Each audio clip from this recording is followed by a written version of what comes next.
23号，关丹一名跨性别者沙蜜拉被残暴地杀害。她被捅多次，右手4只手指被斩断，头部严重受创，右手臂被肢解。目击者说，仿佛她用尽全力跟加害者搏斗。这名跨性别者2年前曾经被绑架、性侵以及施暴，后来因为绑匪遇上车祸，才被警察救获。这起绑架案本月原本定在沙亚南法庭审讯，死者更是本案唯一的证人。这一切都为沙蜜拉的命案更添疑云。虽然目前警方正在调查这起命案，但是警方已经否认沙蜜拉的死是一起仇恨犯罪。祸端就是沙蜜拉跨性别者的身份，但是沙蜜拉的命案却让我们再一次关注马来西亚跨性别群体。国际人权组织将马来西亚列为对待跨性别群体最糟糕的国家。为什么会如此？难道纯粹因为我们对跨性别朋友的不理解产生的排斥、反感甚至打压，亦或马来西亚体制背后存在着你我看不到的盲点？ Hi, Nisha. Hi. Thank you for coming here. Thank you for Welcome to inviting me. Pocket Times. We started our show today with the brutal death of Samira in Kuantan. Kuantan. Yeah, Kuantan, right? So the reason that we started this is because of all the rights that we have under the Universal Declaration of Human Rights. Okay. The right to life is actually the very basic Fundamental rights. Yes, the very fundamental rights that we have. If our trans friend couldn't even enjoy that in this country, what else? What else do we expect? So, actually, how dangerous it is for trans people to live in Malaysia? Okay. I mean, I'm sure you are aware so of the human right report came out saying that I'm scared to be a woman. Basically, said Malaysia is one of the country that has the worst laws against transgender people. And when we have laws that is strictly towards trans people for their identity, automatically that will reflect to your question how dangerous it is. It is dangerous because trans people are basically denied of the existence of being a part of the society. Yes. And automatically people assume that we don't have rights as to be a part of the society, right? And they can react towards in any form of violence towards the community. So coming back to your question, it depends where we are. It depends which state we are in Malaysia. A lot of trans community tend to come to Kuala Lumpur because I would say there's more opportunity here and people here are more open and acceptance towards diverse people, right? Compared to certain states where it's very strict. Like for instance where I come from, Malacca, it's difficult for trans people to get a simple job in an outlet or so on because they are in fear that they can be arrested just because of their identity. It's very interesting that because you raised the issue of the legal framework that's against trans people in this country, but as far as we know, or because many people will think that it only affects the Muslim trans people, but the way that you say it, it's like does it affect other trans people as well, as the community in general? To be honest, even though the law, the Sharia law applies to only Muslim, but in reality it affects everyone. Let's go to the basic rights, the right to our identity. The law says that you can't wear women's attire, blah blah blah, in the Sharia law, right? But for a non-Muslim to be recognized as his or her gender would not be so allowed in Malaysia. So if an Indian transgender person or a Chinese transgender person who went for the sex reassignment surgery, he or she will not still be allowed to change his or her identity. So basically they are affected by the Sharia law. Okay. And in reality, based on the percentage of race in Malaysia, 60% in Malaysia are basically Muslim, right? And most of the time, when you go to all these government agencies or wherever, whether it's IC or so on, right? A lot of them are Muslims, right? Yes. So whether you are Muslim, whether you are Hindu, a Christian or whatsoever, if you are a transgender person, you'll be basically discriminated because of your gender, not because of your ethnicity or race or whatsoever. Okay. So personally, you are an activist and you're out there speaking out for the community. Have you encountered any episodes like assault that threaten your personal safety? Yes.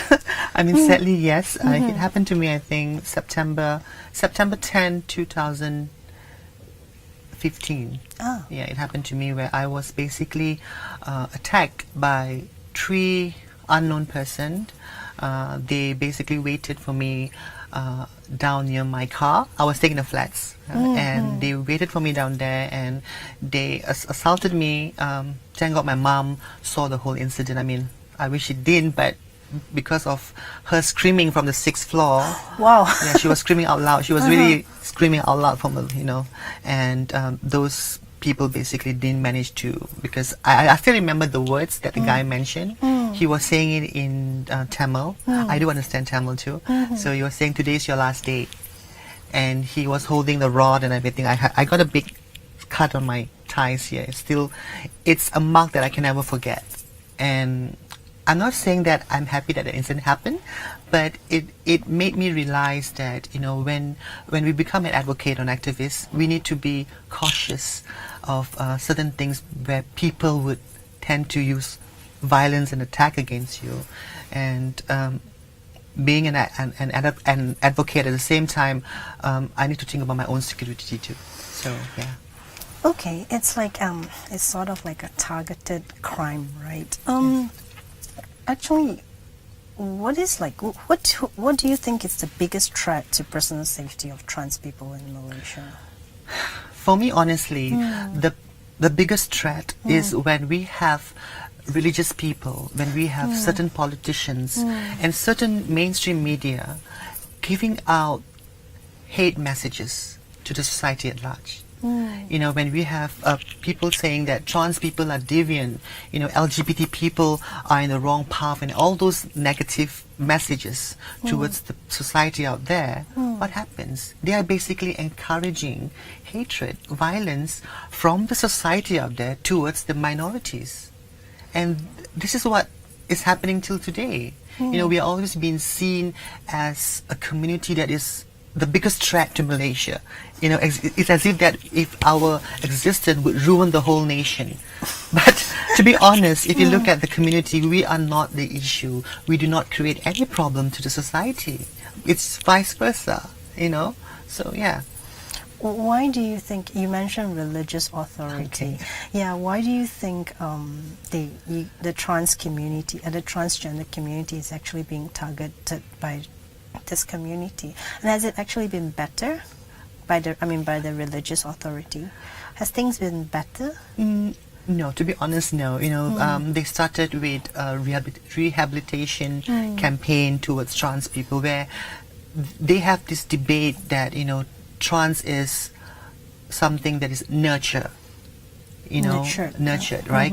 Which I totally disagree, because being trans person is not nurture, it's nature. We are born in sort of way, right? But these people, they have this mindset. They feel that they know how to be a trans person, and they feel that they can change a trans person. But at the end of the day, no one, trust me, no one would understand the trans better than ourselves. Not even the LGBT community, because LGBT is also a spectrum of sexuality and gender identity. So the only people would understand our issues, our concerns, and our needs is us. So they need to ask us actually how we feel, rather than having this mindset that we can change, and they set up all this program and activities and so-called with this term repented trans people, which I do not agree. Definitely no. So like you say that it could be that there's repented and they sent you guys to rehabilitation. What is it curable? Is it curable? Yeah, because some people really think so. This is not only applied to the trans people, actually. It applies to maybe the lesbian community, the homo community. Yeah, some people think that it's like a disease. It's curable. Okay. But perhaps you can explain it to us. Okay. It's really funny, because first of all, we're not a disease. As an advocate, I've touched people. I mean, I've shook hands even with you. Did you become a trans person? No, I don't. No, you didn't. Right? You're still who you are, right? This whole idea of it's a disease, I think it's that whole word of disease itself. You are basically, being unjust to us, basically being a human being, and the whole gender identity has been recognized internationally from the medical perspective. We are recognized as, as a medical point of view, and we exist, and if you go back to the history of Malaysia, even the time of Malaya, we exist in the palace of king and queens. At that time we were known as the Sida. So, I mean, not to say that even before Islamization came in the 80s, sex change was basically done here in Malaysia. And people don't talk about it, and people did not know that. People always assume that Thailand was the only land where they have sexism and surgery and all those stuff, but people don't know the history. In Asia, Malaysia was the second country. The first was Singapore, second was Malaysia, then only Thailand. But we don't have it now anymore. Yeah, because they ban it. This is the problem with some of these religious people. Basically, they just don't want to have a proper debate or a proper discussion. They don't want to have a two-way discussion. It's always a one-way. They already set their mind this is wrong and whatsoever, so you got to stop it without looking at the pro and cons of their action itself. Yeah, you started to know that you are actually different from who you what you perceive to be from the outside at the age of 5. What sort of experience is that? As people always say, kids are the most innocent, right? And at that time of moment, I have always been corrected by my mom and my family members in a way that I ask myself, what did I do wrong? Because I was just being myself, you see. But I started to notice the meaning of boy and girl when I started to go to school. That's where I realized, okay, now you have a boy supposed to wear like this and a girl supposed to wear like that, and so on. And at the same time, you can see some pictures of me where my mom would be laughing at me while I was dancing, because at that time they were thinking, nah, it's just a face time, the kid will change at a certain time and everything. But at the end of the day, when I tend to portray myself as who I am towards the feminine side, especially in school days, that's where I started to learn that it is not good to be too open as being feminine, because you'd be targeted. And sadly, I was targeted because I was in a boys' school at the same time. So, but that constant feeling of why this is happening to me. And at that time, religion does play an important role, because I was in a boys' school and I'm a Muslim and I have to go to religious classes, right? I was told that, being different, if you're attracted to the same sex or whatsoever, you go to hell. Okay. So the guilt was always there in me. And I had no one to talk to. I had no one to talk to understand me. And the only oppression that I get is that you have to change. But I didn't change. I'm still who I am, till today.